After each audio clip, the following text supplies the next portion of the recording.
大家好，我係嚟自 Elisha 嘅 Venus。咁我係 Haley 啦。咁而家就開始我哋嘅第一個問題啦。咁唔知 Lori 喺中學嘅時候咧，有冇諗過或者有冇諗過對未來會想做啲咩啦？或者會唔會同你而家嘅工作係有好大嘅分別咁樣呢？我第一次先聽過拆書師呢個 job 啊，因為其實我一路都唔係咁樣去稱呼自己嘅，我一路都係當自己一個文化節目主持咁樣嘅啫。咁原來已經社會有一個新嘅工作俾我哋叫拆書師，咁我都好 surprise。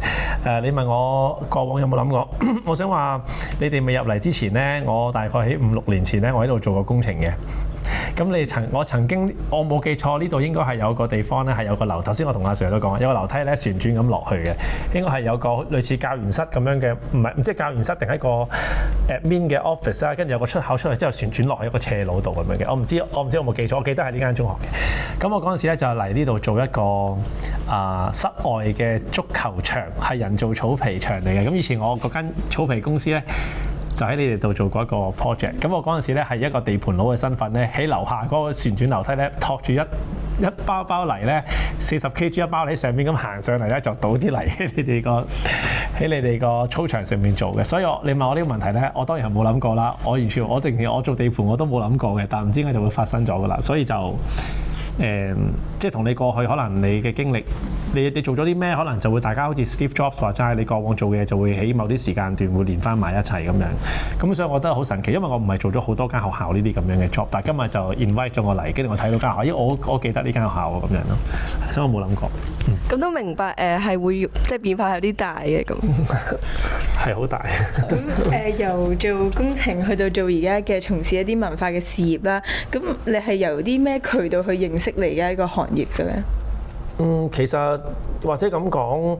最早期我唔係一個拆書師嚟嘅。再早期喺我做工程地盤佬之前啦，喺地盤佬之後啦，直到今日做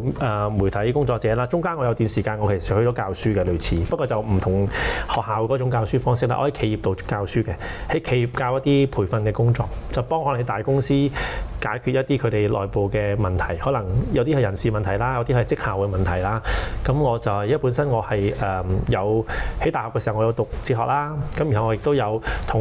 我有讀心理學嘅課程啦，咁亦都有同 consultancy 相關嘅工作做過相關嘅工作，咁我就有一啲 partner 同我一齊去研究呢樣嘢，所以有時會幫一啲企業解決一啲問題。咁你變相咧就都幾慣咧，就上台度同一啲公司入邊嘅職員去分享某啲嘢咁樣，好似上堂咁樣。咁所以喺嗰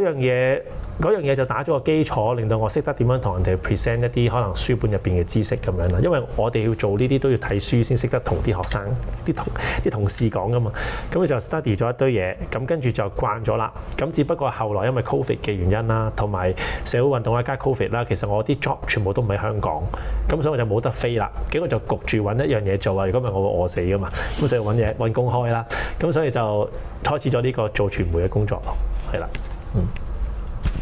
咁第3條問題啦，咁由創業開公司去到從事文化呢個事業啦，咁兩者嘅工作性質同埋內容都好唔同啦。咁唔知其實係乜嘢去啟發到你去開闢一個新嘅戰場呢？以前由一開始我喺做工程嗰個界別咧，我由頭到尾都唔中意做工程嘅。其實只不過係有少少係咪叫家族淵源咧？又唔算係，因為我爸爸係一個搭棚師傅嚟嘅。你知唔知咩叫搭棚啊？知嘅，係啦，即係嗰啲竹棚嘅擒到好高咁。我阿爸搭棚嘅，咁但係其實佢唔係因為留咗間搭棚公司要我管理，就係因為佢由細到大都係通過工程養活我哋嘅，所以我咧就算讀完大學都好咧，我都會覺得，咦，我係咪應該做阿爸嗰行咧？即係做佢做嘅嘢咧，咁樣多少會有。咁所以我去留意一啲工作嘅時候咧，我就會留意同工程相關嘅。咁所以咧，我就好早期加入咗一間建築公司入邊做 sales 嘅，但係嗰陣時其實唔使落地盤喐手嘅，淨係賣嘢嘅啫。咁即係好似你哋銷售產品咁樣啦。咁但係咧做下咧，我就開始開自己嘅公司咯。做咗幾年之後，咁就開咗一間工程公司，跟住就自己落埋手，好似做判頭咁樣咯。咁判頭即係嗰啲有兩個兄弟咁啊，喂，你俾啲嘢我做啦，咁樣我可以幫你整好呢部冷氣啊，或者我幫你砌好張地氈啊，咁樣咁嘅判頭啦。咁啊一就開始咗呢個生意啦。咁一做咧就做咗由2008年開始做，咁我2006年畢業嘅。06年係啦，各位可能都係千禧後嘅 BB 啦嚇，千禧 BB 啦。咁我係08年開始做啦，咁一路咧就做到2023年呢間公司，我做咗15年啦。跟住我就徹底離開咗建築界啦。但係中途嘅時間，我個人已經半隻腳叉咗過去文化嗰邊㗎啦。即係頭先我同你講嗰啲，我喺企業教書啊嗰啲咧，其實我2014-15年已經開始做㗎啦。因為我本身從來都唔中意做工程，咁所以一路都係想，因為我讀大學嘅時候咧，我唔知大家未揀科啦。咁我讀大學嘅時候，我讀哲學嘅，哲學係我個好中意嘅學科嚟，因為哲學一個學科係冇讀完書你可以冇用嘅。即係你唔會通過讀 philosophy 揾到份工作嘅，因為佢冇工作係要求哲學係畢業生嘅。但係其實睇翻今日個世界，可以話任何工種都會即將會被取代㗎啦。即係如果大家有留意 AI 啊嗰啲，你都明。咁所以我覺得可能係一個你自己一種思考能力或者思考嘅方式、思考邏輯，可能比起你有咩技能更加重要咯。即係你學習嘅能力可能更加重要。咁所以你頭先個問題問我係幾時即係啟發到我從來都唔中意做，我從來都係唔中意做工程啦，同埋我從來都好中意同人分享知識啦，同埋我中意學習嘅人嚟嘅。咁所以點解我中途會走咗去企業度教書？咁教下咧，我就覺得我能夠影響嘅群眾太少啊，因為我一班咧可能就30人。咁但係如果我去到我曾經有最多人嘅 job， 可能係一間酒店成間俾我做培訓項目，但係我可能都係影響可能1000人、2000人，但係可能要幾個月嘅時間啦。咁但係我一條片，如果我喺 YouTube 度，而家貼一啲片，可能一條片有50萬人睇，一條片最多嗰條讀書片好似70萬人睇。咁即係原來我幫咗好多人喎，因為我講呢本書咁樣。咁我覺得就啟發到我想影響更加多嘅人咯。係啦，所以就點解轉咗過嚟？聽完 Lori 嘅經歷，我都覺得由即係由一開始嘅地盤工作變成拆書師，都係一個即係好唔容易嘅過程嘅。係咁見到你嘅 YouTube channel 其實更新頻率都係好快啦。咁一個禮拜都係會即係拆一本書咁樣啦嘅更新速度啦。咁你有提到你好中意學習嘅，但係如果你每日要對大量嘅資訊進行分析，同埋你真係要好徹底咁理解呢，其實你係點樣持續保持住一份自律，同埋對呢個工作會有一個持續嘅熱誠啊？我諗如果就咁講，即係我坦白啲啊，我 respect 翻，即係我唔敢講好似有啲唔尊重以前嘅老師啊。但係其實我想講，就算我讀完中文大學畢業啦，再回顧翻我過往咁多年讀中學啦，我學嘅嘢咧都及不上我開始做呢一份工作之後，通過自己閱讀獲得嘅資訊咁多。我諗哪怕係30% 都唔夠咯。所以我覺得我幾乎係80%至90%嘅知識都係通過閱讀獲得嘅，而唔係我過往嘅讀書咯。咁變相第一點樣去 reinforce 自己個熱情咧？其中一個就係阿張 Sir 讀經濟啊，咁我都好中意研究經濟同埋金融領域嘅。咁我發覺一樣嘢就係睇得多書之後咧，你就投資會投資啱，可能未係你呢個時間會諗，但係可能係 Fanny 老師或者係張 Sir 佢哋都要諗嘅嘢，就係我哋要點樣令到自己有錢生活咁樣咯。咁你會發現咧，當你讀得越多嘅時間咧，你投資咧，你就會好少踩陷阱嘅。即係你擺落去啲錢咧，就算唔賺好多都唔會點蝕嘅。但係其實好多人都係韭菜嚟嘅呢個世界，絕大部分嘅人咧亂咁買嘢咧，最終係輸晒啲錢嘅。因為個世界嘅運作原則就係咁。但係如果你有知識嘅話，你會發現，咦，我擺落去啲錢，我會有增長嘅喎，同埋我擺啱位置喎，喺咩時候擺啲錢喺咩地方，原來就可以賺到錢嘅喎。咁嗰個回報甚至好過我份工作俾到我嘅回報喎。咁呢樣嘢係其中一個鼓勵我繼續讀嘅原因，因為你會發現。點解咁多大媽叔叔喺嗰啲銀行嗰度係咁撳個股票機撳，每日去睇，但係佢都係蝕錢咧，因為佢唔識啊嘛，或者佢唔知咩行業好咁咪蝕咯。咁但係真係有研究啲人就會發現，你去 study 其實好重要嘅，即係你去研究嗰樣嘢好重要。咁呢樣嘢其中一個 reinforce 我啦。咁既然有金錢嘅誘因，咁你就會係咁繼續想去研究啦。咁呢個第一啦，第二個當然啦。就係知識方面嘅提升啦。你睇通透咗世界發生咩事咧，你就好似撥開咗啲雲霧咁樣。因為可能對於好多同學仔嚟講咧，你未必會知呢個世界而家發生嘅好多其他地方，你覺得同你冇關嘅事，但係其實佢全部都連埋一齊。譬如話今日你可能見到特朗普當選成為美國總統，跟住佢發佈咗個演說，你覺得你遠在天邊，美國嘅嘢關我哋香港咩事？但係其實同我哋非常關係。佢每講一句説話都同我哋有關。佢做每個動作揾邊個官員，第日就可能會同中國影響中國嘅關係，影響中國關係就會影響我哋香港人嘅利益。咁呢啲嘢全部都關事嘅，但係你冇好深厚嘅根基去累積嘅話，你係唔會睇得明嗰個關係喺邊度，咁你就會覺得呢啲係一個 separate 嘅 issue 嚟嘅，呢啲係 separate issue 嚟嘅，環保 separate 嘅 AI separate 嘅，同埋我讀緊中學，我喺會基書院讀緊書嗰樣嘢係唔關嘅，唔關事嘅。但係其實唔係咯，佢哋全部都係有關係。但係當你睇得夠多嘅時間咧，你就會撥開晒雲霧。哦，原來佢哋關係係咁樣。但係呢樣嘢係好抽象嘅，即係唔係話一句半句可以講得清。但係你睇得明之後咧，你就會知道我下一步應該點樣做，乜嘢嘅行業嚟緊會有機會，咩行業嚟緊會俾人取代。咁我就唔好擺啲時間喺嗰啲俾人哋淘汰嘅嘢上邊啦。咁樣。咁所以你頭先問我個問題係，頭先你問題係乜嘢話？講多次最後嗰句係啊。點樣保持住一份自律同埋熱誠？係啦，自律當然嚟源於頭先我講啲誘因啦，即係你有知識上嘅提升同埋投資上嘅回報啦。第三，咁個誘因就係咁自律嗰樣嘢咧，就真係好靠自己嘅。自律係一個都話明叫自律啦，自律就要自己去做嘅嘢嚟嘅。咁就要你抌低一啲真係生活上好多嘅誘惑啦，特別係資訊科技下嘅誘惑啦。咁我就都幾慣咗。我以前係好中意打機，我相信同好多男同學或者女同學都係啦，攞手機。我哋以前係打即係嗰啲機嘅，即係有線駁住嗰啲嘢，咁係好沉迷嘅會。咁但係自從我將嗰啲嘢抌晒之後咧，再將我嘅時間真係好紀律地用喺學習咧，咁就發覺知識提升好快啦，同埋揾嘅錢亦都會慢慢變多啦，可以養妻活兒啦咁樣咯。咁呢啲就係保持紀律嘅原因，因為去到坦白講，到你哋都好快，即係冇咁快嘅，你哋遲早都會去到可能30零歲、40歲，去到嗰個年紀，你會發覺你冇乜時間嘥嘅，因為嗰啲時間，如果你30歲你攞嚟打機跟住過，咁你渾渾噩噩咧，其實你後尾嗰段你就會知，你之前冇鋪好個基礎，你就會過得好苦嘅。咁所以我自己覺得係真係好似岳飛嗰句啦，咩白鳥頭啊，咩不等閒啦，白鳥少年頭嗰個空悲切係咪岳飛講咧？我唔知啊，好似唔係。咁 anyway 咧，咁就總之就係嗰樣嘢啦，就係冇時間嘥咯。咁特別係如果屋企環境唔係本身特別好嘅同學仔啦，其實就更加會明。咁所以呢樣嘢就係你維持紀律嘅原因咯，同埋。當你有一個好穩定嘅 schedule 之後，譬如我每日我嘅時間都好定嘅，我每日嘅工作係冇咩會出意外嘅情況嘅。我每日呢個時間就讀緊書，呢個時間早餐，呢個時間做緊運動，咁日日都係咁嘅。因為我嘅節目係每個星期都出㗎嘛，你都知我每個禮拜都準時出，咁所以我嘅時間表係好穩定。而有個咁穩定嘅時間表嘅好處咧，就係咧你唔需要再花時間去諗你下一步做啲乜啦，因為已經寫好晒喺度。咁所以其實都俾到個自由你嘅，所以其實有紀律咧，其實某程度都係一個自由嚟嘅，係啦咁樣咯。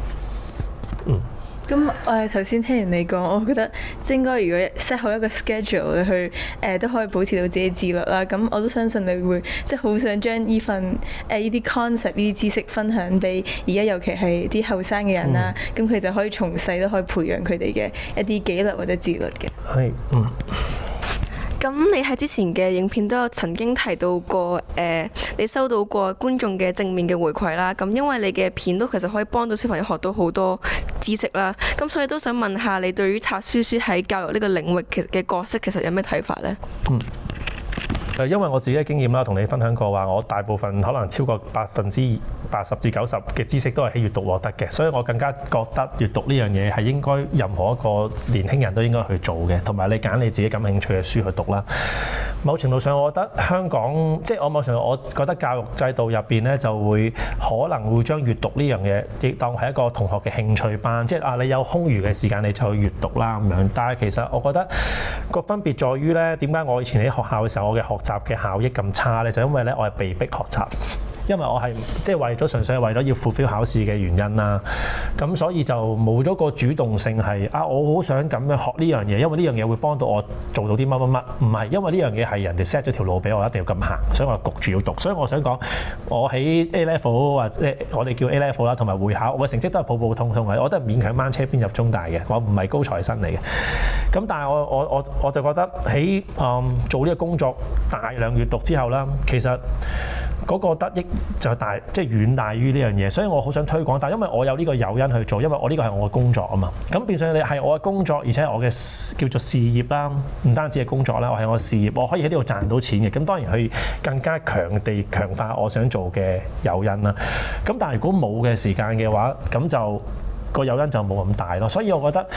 呢樣嘢係好重要嘅，對於每一個年輕人都應該去有一個好穩定嘅時間閱讀啦。譬如你一個星期你最少花2個鐘頭係真係坐定定睇嘅。坐定睇書嘅，咁但係亦都要揾一樣嘢去 reinforce 自己每日點解要讀咯。咁其中一個有啲觀眾都會問我嘅，哇點樣可以咁樣maintain住咁樣？我話你同人哋分享啦，好似 Fanny 老師都問過，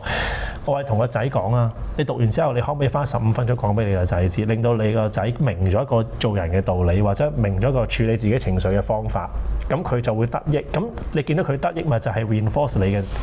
你嘅誘因咯，咁所以我覺得閱讀係好重要，但係一定要揾一個誘因俾自己，每個人都要做咯，係。都明白閱讀對於青少年嚟講都係一個好重要嘅方法，去提供啲知識啊，或者獲取啲資訊嘅。咁如果睇緊書嗰陣咧，如果有啲書係可能係啲 concept 係比較複雜，係比較難明、好有深度嘅書籍，其實你會去點樣處理？即係點樣確保你可以將啲 concept 係簡化嘅同時，都可以正確咁傳遞俾觀眾？老實說我係冇辦法確保嘅，因為我係亦都有自己好多睇唔明嘅書嘅，係啦，特別係因為我嘅時間推住我行啦，有時有啲書唔係我嘅專業領域嘅。因為我係讀哲學啦，如果無啦啦整本金融書講下啲期權啊、窩輪點樣炒咧，咁我冇乜理由可以喺一個星期之內變成我可以教人噶嘛。咁我都明呢個道理嘅，所以我盡量我嘅書咧，我選書我唔會揀啲我冇辦法掌握或者我冇辦法把握得到。如果內容太過複雜嘅話，我就寧願唔講咯，以免誤人子弟啊。因為多少都有啲觀眾會覺得你睇咁多書，你一定係講得啱嘅，你先會講。咁我如果我教錯咗佢，我害咗佢。咁所以我都 make sure 呢本書嘅 concept 我係有90%我都係精準嘅，我先夠膽分享嘅咁樣咯。咁會有㗎，會經常有㗎。但係呢個亦都係好 sad 嘅一件事，就係其實喺我哋做傳媒啦，傳媒有傳媒嘅考慮，傳媒嘅考慮就係我未必可以花呢個傳媒嘅資源放喺一本好深嘅書，跟住轉到好入，同大家討論一啲好離地或者唔好叫離地嘅，即係真係好深入嘅 topic 啦。因為呢樣嘢未必係大眾想要嘅嘢。如果唔係大眾想要嘅嘢咧，喺媒體角度咧，我哋係會蝕錢嘅，因為製作一條片都有成本啦，要大家都喺度啦，要動住部機啦，有燈光師啦，而且我哋嘅剪片都要比較專業啲㗎嘛，始終係商業機構㗎嘛。咁所以就太深嘅書我就盡量唔講咯，我就會講啲即係我盡量希望講啲大家係即食嘅、用到嘅，同埋通常一般唔係教科書嘅書咧，就係都係叫做休閒書啦。即係譬如你成品，你喺商務買到嗰啲書咧，就係大眾可以睇嘅。其實絕大部分都係你哋可以掌握嘅書嚟嘅。但係如果真係大學嘅時候嘅教科書嗰啲就可以好深，咁我就唔會介紹嗰啲，當然即係咁樣咯。咁你認為拆書師嘅未來前景其實係乜嘢呢？咁你對佢嘅未來又會有啲咩期望呢？呢個工作嘅未來前景啊，咁可能要拉遠少少講到同 AI 相關啦，因為你下一條題目都有問我同 AI 相關嘅嘢，因為其實呢個工作某程度上係好容易被取代嘅工作嚟嘅，都係，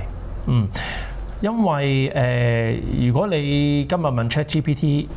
一本好經典嘅著作，你同佢講話可唔可以同我一路整理由 Chapter 1直到 Chapter 7，每一個 chapter 講啲乜，我諗佢都會講到俾你聽嘅，同埋佢都講得幾好嘅，其實係啦，因為我都試過咁樣做。咁但係當然啦，啱啱出嗰本書佢就冇啦，個 database 可能未 update 啦，咁樣即係會有咁嘅情況。咁但係我覺得呢樣嘢遲早都會克服，即係 AI 絕對遲早都會克服，而且個 database 會越嚟越完善。所以某程度上，如果大家係好善用 AI 去學習嘅話咧，咁我覺得我哋就好快冇得撈嘅。係啦，應該都會係好快冇得撈嘅。咁但係亦都有某啲可以繼續生存落去嘅原因，就係因為始終係一個人與人之間嘅交流啦。咁你睇住個 ChatGPT 冷冰冰咁樣，當然都可能佢會配個人樣俾你 AI 嘅公仔，到時同你講啦。咁但係嗰樣嘢同人嗰個人與人之間嗰種 touching 係有啲唔同嘅，我相信有啲唔同嘅。咁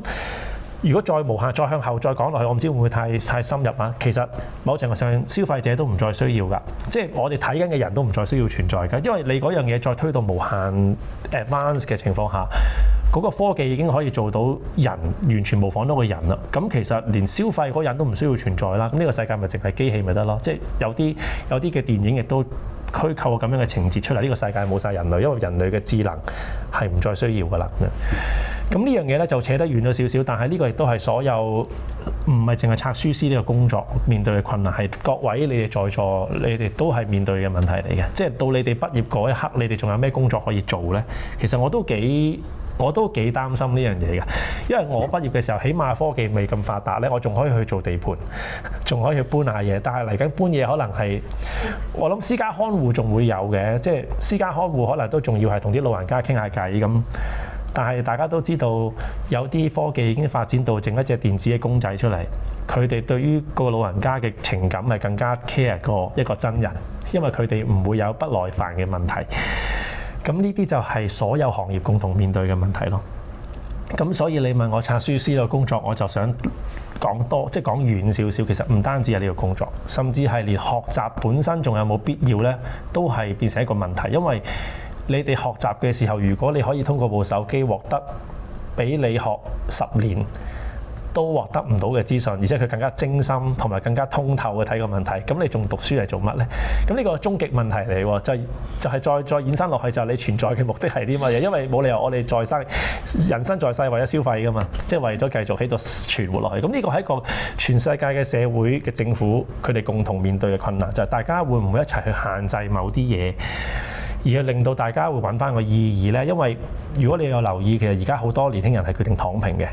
躺平呢個字大家聽下，躺平嘅原因就係因為我唔知我做啲乜啊，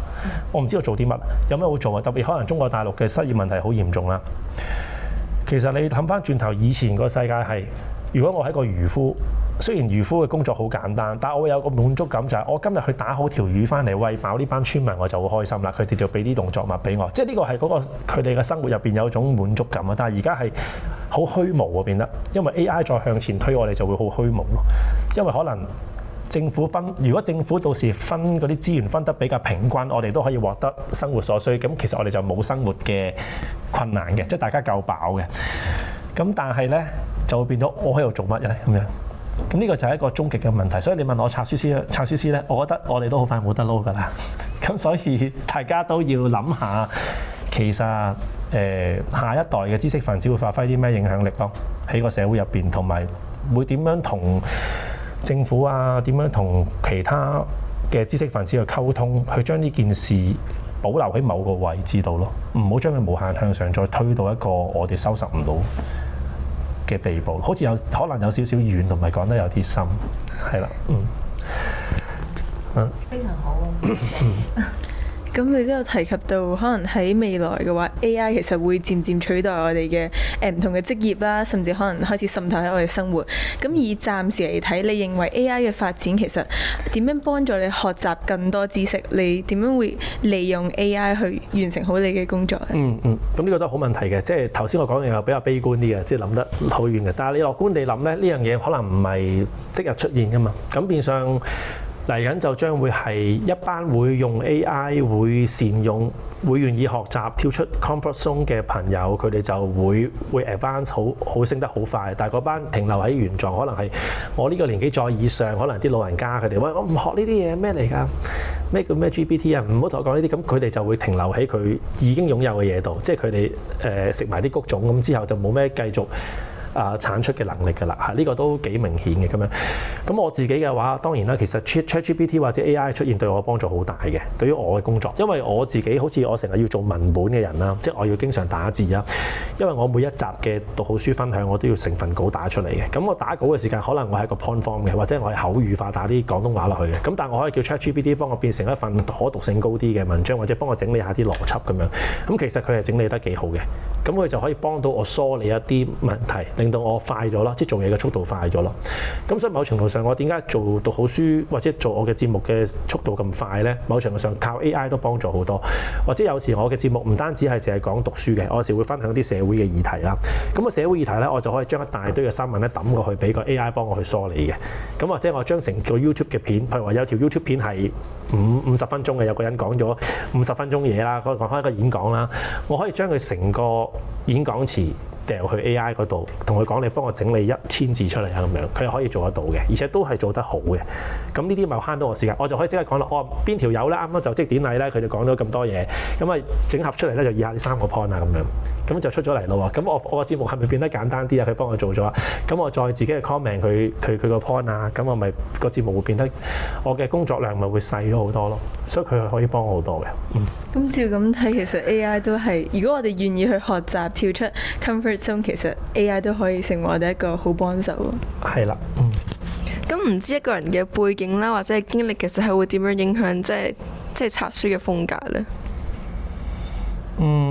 拆書嘅風格其實我一開始嘅時候咧，我係學習台灣嘅拆書師嘅，即係我即係佢哋嗰啲叫閱讀分享啦。咁台灣其實係好早就有嘅，即係我諗香港廣東話嘅頻道啊唔係太多嘅，都有啲嘅。即係自從我出現，我6年前出現之後，都出現咗好多個嘅。咁但係台灣呢件事咧係比我哋早好多咯，即係佢哋嘅閱讀文化係比較即係沉澱得深啲。咁我個風格其實係會同我諗每個人嘅風格都幾唔同嘅，但係我可能比較更加着重於觀眾想聽一個咩嘅故事咯，多於呢本書我係咪提綱挈領將佢9個 chapter 我都講晒，我就唔係用呢個角度嘅，因為如果咁樣嘅話，你聽有聲書得啦，咁就所以變相咧，我都經常強調嘅，每一集嘅節目咧，我都係有立場嘅，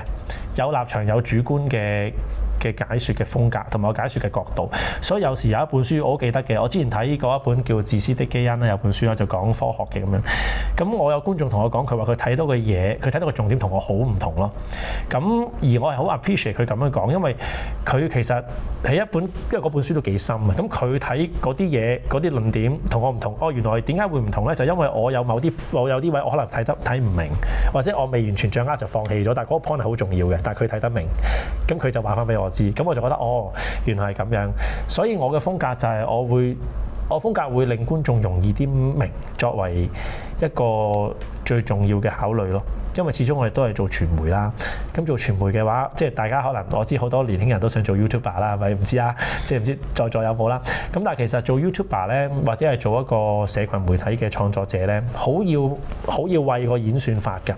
即係個演算法佢嘅要求你要為準俾佢。好簡單一樣嘢，譬如話你條片如果悶嘅話，你嘅觀眾頭30秒已經撳熄咗條片嘅話咧，咁你條片嘅推送嗰個比率咧就好差嘅，個 AI 唔幫你推，咁你條片就好難 viral， 即係好難廣傳啦。咁但係如果你呢條片你嘅設計上由頭到尾都吸引到人哋願意睇到最尾喎，